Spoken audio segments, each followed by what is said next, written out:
Which one, old man, that ain't got time? Shake your head. Get that side check. Put it in pockets like it's back. Going downtown. Dragon's Crown is a game I normally wouldn't care for. It's very light on a story. It's a brawler, basically a 2D side scroller where you keep killing the same enemies over and over again to get to the next part of the stage. And these type of games usually don't really draw me in. So why is it that I found myself actually enjoying this title? Let's find out. First off, the story is basically gathering these talismans to take down this mighty dragon. You'll travel to different worlds and get small cutscenes between them to get the gist of the story. However, this game isn't made in mind for a story. The gameplay is a brawler. Think, if you never played one before, kind of like Castle Crashers or Golden Axe, something like that, where you go through waves of creatures to progress to the next area. In this title, you can click with the right stick to unlock chests and also find hidden treasures as well. Of course, it has both online and offline co-op, and it's a lot more fun to wreck shit with a bunch of friends than alone. So, let's cover what's good, what's bad, and what's nasty ugly. Which one, old man, that ain't got time? Shake your head. Get that side check.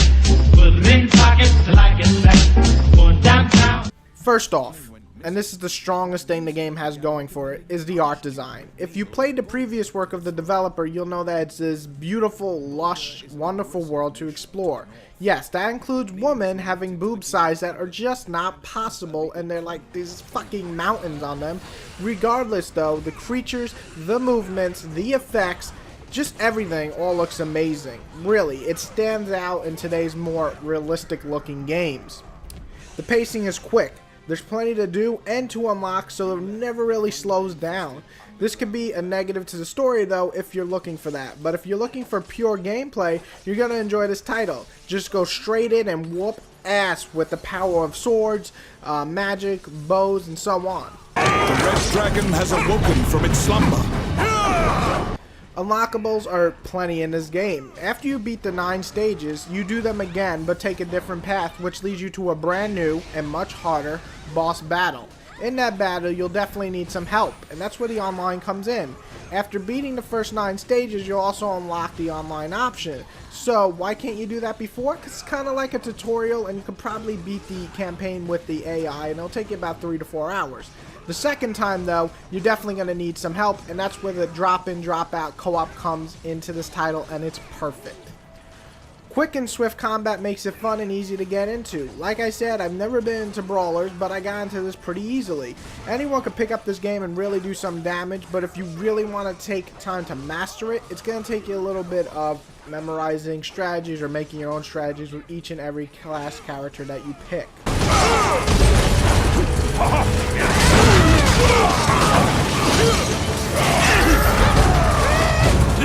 The bad are basically this. The 4-player co-op can be a bit chaotic, let's be honest. Lots of shit is happening on screen and you might lose yourself if you have a lot of the same class in your party. I also didn't love the fact that we gotta share the loot and people just be stealing my motherfucking food. That ain't cool.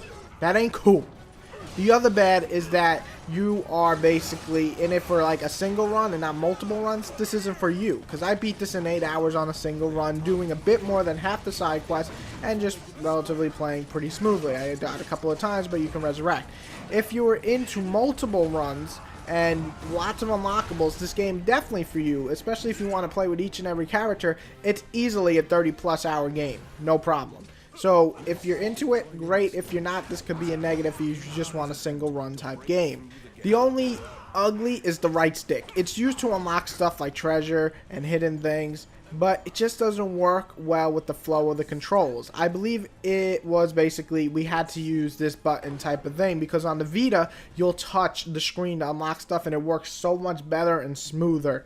Of course, with the Vita, you have to deal with the slowdown, so there's negatives on both. But easily, you could look past it, but it just interrupts the flow of the battle. Especially when you want to use the rune feature, which is tapping the different symbols on the wall and it'll knock out like all the enemies. It's really cool, but in the midst of the battle, when you have to use the right stick to actually summon it and there's everything's happening, it just doesn't flow well. Definitely could have been a better way of using it. Which one, old man, that ain't got time? Shake your